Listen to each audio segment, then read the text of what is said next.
बिस्मिल्लाहिर्रहमानिर्रहीम। अस्सलाम वालेकुम नाज़रीन, आप देख रहे हैं अजीज टीवी और मैं हूं आपका होस्ट दिलावर भट्टी। नाज़रीन, आज हम बात करेंगे इमरान खान के 8 सितंबर वाले जलसे के हवाले से।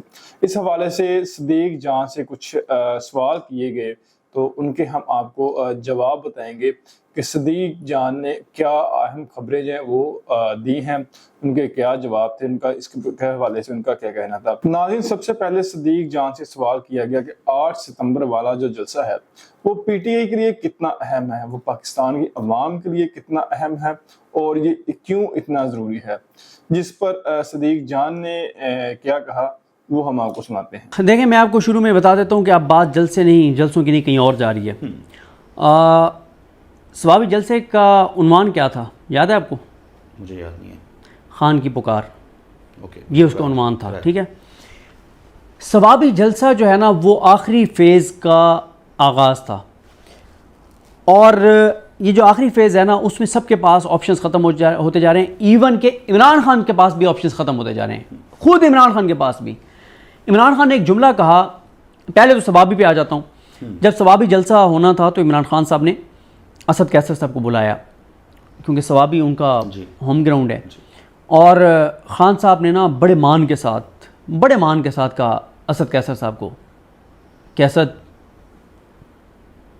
ये जलसा मेरे दिल के बहुत करीब है, मुझे ये जलसा कामयाब चाहिए, मैं किसी चीज़ पे ना सुनूं कि ये हो गया वो हो गया, मुझे ये जलसा कामयाब चाहिए। और फिर असद कैसर फ़ौरन गए और फिर असद कैसर आपको पता है कि वफा निभा रहे हैं और उनके हवाले से प्रोपेगेंडा भी बड़ा हुआ कि जनाब वो फिलहाल ग्राउंड पे मौजूद चंद एक उन लोगों में से हैं जो बड़ी समझदारी के साथ और बड़े नपी तुल अंदाज में जो है अपने पॉलिटिकल चीज़ें। मैं आपको असद कैसर का जिक्र है, मैं आपको शुरू में ये बता दूं कि एक तो उनके हवाले से वो बड़ा प्रोपेगेंडा होता है कि जनाब वो मुस्ताफ़ी हो गए थे वोट ऑफ नो कॉन्फिडेंस के वक्त। वो सब कुछ इमरान खान साहब की मंजूरी के साथ था। कभी वो सारी तफसील आएगी कि कैसे खान साहब ने उनको फ़ोन करके दोबारा बुलाया और क्या, और उन्होंने बड़ा वाज़ेह किया था कि खान साहब मैं नहीं ये वोटिंग करवा पाऊँगा, तो मैं फिर मतलब ज़ाहिर है मुस्ताफ़ी हो जाऊँगा। और खान साहब ने कहा कि वो खैर किसने मशवरा वहाँ पे, ये बड़ी इंटरेस्टिंग है कि वहाँ बैठ के किसने मशवरा दिया था, जो वज़ीर बाद में मुकर गया।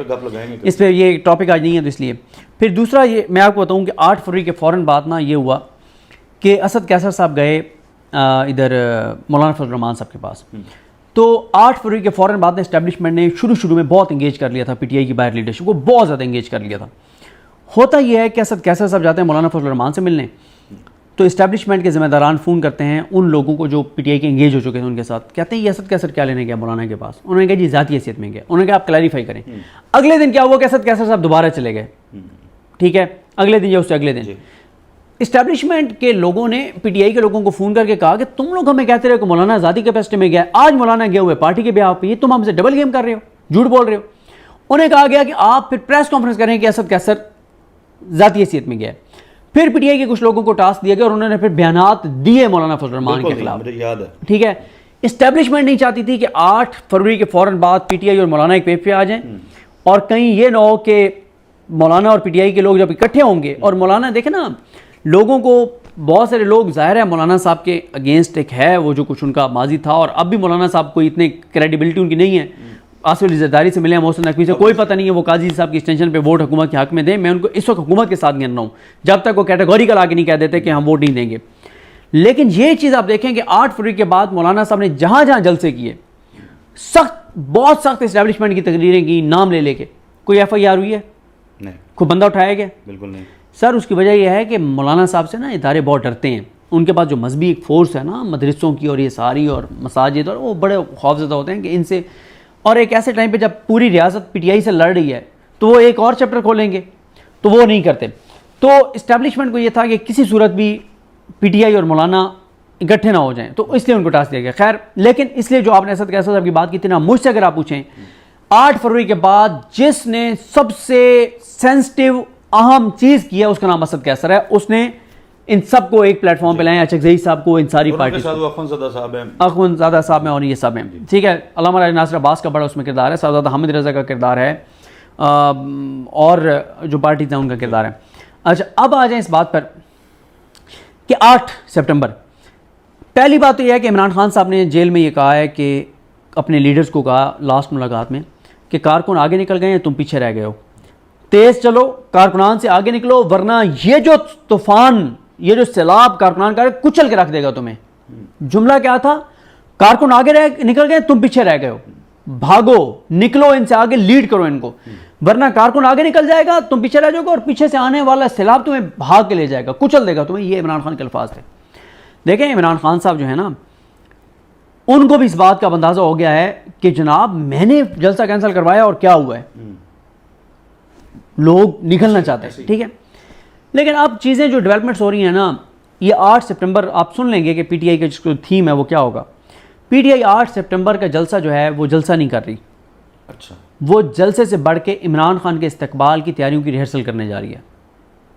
अच्छा, पीटीआई 8 सितंबर को इमरान खान की रिहाई के मौके पे उनके इस्तकबाल की तैयारियों की रिहर्सल करने जा रही है कि किस तरह से उनका इस्तकबाल किया जाएगा, लोगों को कहा जाएगा कि आपने कैसे उस दिन निकल के आना है, क्या क्या होगा। 8 सितंबर इमरान खान की रिहाई के इस्तकबाल के लिए रिहर्सल का दिन है, ठीक है। और चीज़ें अब आपको नज़र आ रहा है कि चीज़ें किस तरफ जा रही हैं। सिद्दीकी साहब, एक हम ज़ाहिर है बहुत ज़्यादा इस पे बात हो रही है, मुख्तलिफ जो नशरियाती इदारे हैं वो इस पे बात कर रहे हैं कि जी कारकुनान जो हैं वो बड़े बदजन हुए हैं, शेर आ गया वाली बात होगी, अब दोबारा कहेंगे कारकुनान नहीं निकलेंगे, इस किस्म की जो चीज़ें हो रही हैं, नहीं है, आप ये महसूस कर रहे हैं? बिल्कुल नहीं है। जो पावरफुल इमरान खान का मैसेज आने वाला है ना 8 सितंबर के लिए, ये उतना ही पावरफुल होगा मैसेज जितना पावरफुल 8 फरवरी को निकलने के लिए था इमरान खान का। तो फिर क्या हुआ था? 8 फरवरी को इनकलाब आया था या नहीं आया था? इमरान खान कहता है कि वो इंतखाब नहीं था, इनकलाब था। 8 फरवरी के बाद 8 सितंबर अहम तारीख है। इसके लिए 8 सितंबर के लिए इमरान खान का बहुत पावरफुल मैसेज आएगा। जितने लोग उस दिन निकलना चाहते थे ना, 22 अगस्त को था जी, जितने लोग 22 अगस्त को निकलना चाहते थे उससे डबल लोग निकलेंगे 8 सितंबर को। आप तो ये बात कर रहे हैं ना कि कुछ लोग ये दावे कर रहे हैं कि मायूस हो गए हैं और नहीं निकले। एनओसी कैंसिल हो जाएगा सिद्दीकी साहब। सर जो मर्जी हो जाए, इस देखें वैसे अब मुझे नहीं पता आगे डेवलपमेंट्स क्या होंगी। अभी तो 36 से 42 घंटे में 6 बंदे बाहर आ गए जबरी गुमशुदा। हाँ, अच्छी बात है, अच्छी बात तो है, इतना सादा है कहना अच्छी बात है। कुछ तो हुआ है ना, कुछ तो हुआ है कि 6 लोग बाहर आ गए। हो सकता है आगे क्या से क्या हो जाए। देखें, एक तो मैंने आपको बता दिया कि 8 सितंबर इमरान खान की रिहाई का इस्तकबाल, उसकी रिहर्सल का दिन है। दूसरा, आप पीटीआई का फोकस जो है ना, आपको जो नज़र आएगा ना, वो जलसों के लिए नहीं, इलेक्शन की तैयारियों पे नज़र आएगा। अच्छा, अब पीटीआई सितंबर में जिस फेज़ में दाखिल हो रही है वो इलेक्शन की तैयारी का फेज़ है। इलेक्शन की तैयारियां शुरू हो जाएंगी सितंबर में। इमरान खान जो इलेक्शन चाहते हैं वो 27 जनवरी के फौरी बाद चाहते हैं। अच्छा, ये मेरे लिए बड़ी शॉकिंग 27 जनवरी में क्या, एक शॉकिंग मिनट, 27 जनवरी को क्या बड़ा इवेंट है? आप बताएं। ख़ास कम जहां पाक, आगे कुछ नहीं कहूँगा, छोड़ दें, वीडियो के बाद आपको बताऊँगा। 27 जनवरी। अच्छा, नहीं, आप इलेक्शन तक ले आए हैं मामला, यानी ये जो हुकूमत इस वक्त मौजूद है किसी तौर इसके मामला देख के नहीं लगता कि ये घर जाना चाहती है। इनका बस चले, ये तो अपना टेन्योर जो है वो 5 साल से बढ़ा के 10 साल कर लें। शेख रशीद बड़ा प्यारा एक जुमला कहते थे, वो कहते थे कि पहली रात ही पता चल जाता है कि इस दूल्हा ने घर बसाना या नहीं बसाना। तो ये तो 9-10 फरवरी को ही समझ आ गई थी जब इनको मुसल्लत किया गया था। नहीं तो शहबाज शरीफ के स्टेटमेंट्स जो हैं वो देख के तो लगता है कि वो सर बात यह है कि जब ज़बरदस्ती किसी की शादी करवाई जाए ना तो खींच तान के कुछ अर्सा तो निकल जाता है, गुजर जाता है, लेकिन चलता नहीं है काम, चलता नहीं है। ज़ोर ज़बरदस्ती घर बसाने की कोशिश तो की जा सकती है लेकिन घर बसता नहीं है। हर वक्त की जहनी अज़ियत, हर वक्त की परेशानियाँ, हर वक्त की लड़ाइयाँ। यहाँ तो आजकल लव मैरिज में मुश्किल हो गया घर चलाना, तो ज़बरदस्ती की शादी में कहाँ चलेगा। यानी इलेक्शन जो है, फौरी इलेक्शन, नहीं, इस पे आपने कमेंट नहीं किया। उस पर मैं क्या कमेंट करूँ जी? कोई तो कमेंट करें कि भाई लव मैरिज में आप आप बड़े मसाइल हैं। आप जिन भाई को सुना रहे हैं वो नहीं, मैं तो आपसे सवाल कर रहा हूँ, वो तो कैमरे के पीछे बैठे हैं। मैं कोई कमेंट नहीं करूँगा। नहीं, आप क्या कहते हैं कि लव मैरिज में कोई मसाइल नहीं होते? सर अल्लाह ने चलाना है जी। ये फिर बस वही बात है, गल अल्लाह तो ही फिर तुसी रखी है ना, अल्लाह तो करम करता है, ऐसे ही है, ठीक है, बंदों के अपने भी तो कोई होता है ना। बंदों का भी करें तो मैं चौथी बार कह देता हूँ जी। कि भाई लव मैरिज आज के दौर में हो तो बड़े मसाइल होते हैं, ये तो जबरदस्ती की शादी है, मैरिज की कोई गारंटी नहीं है। ठीक है। तो ये इसलिए सर नहीं बसेगा ये घर, नहीं चलेगा ये घर। चलें, अल्लाह करे जो हो पाकिस्तान के लिए अच्छा हो। इंशाल्लाह अच्छा होने जा रहा है, इंशाल्लाह। इंशाल्लाह थोड़ा मुश्किल टाइम रह गया, इंशाल्लाह चीज़ें ठीक होंगी इंशाल्लाह। सदीक शाह साहब बहुत शुक्रिया आपके कीमती वक्त के लिए। नाज़रीन अगली वीडियो में मुलाकात होगी, तब तक के लिए अल्लाह हाफिज़। तो इंशाल्लाह आपके साथ नेक्स्ट मिलेंगे ऐसी ही वीडियो के साथ, और आपको ऐसी ही इंफॉर्मेशन प्रोवाइड करेंगे।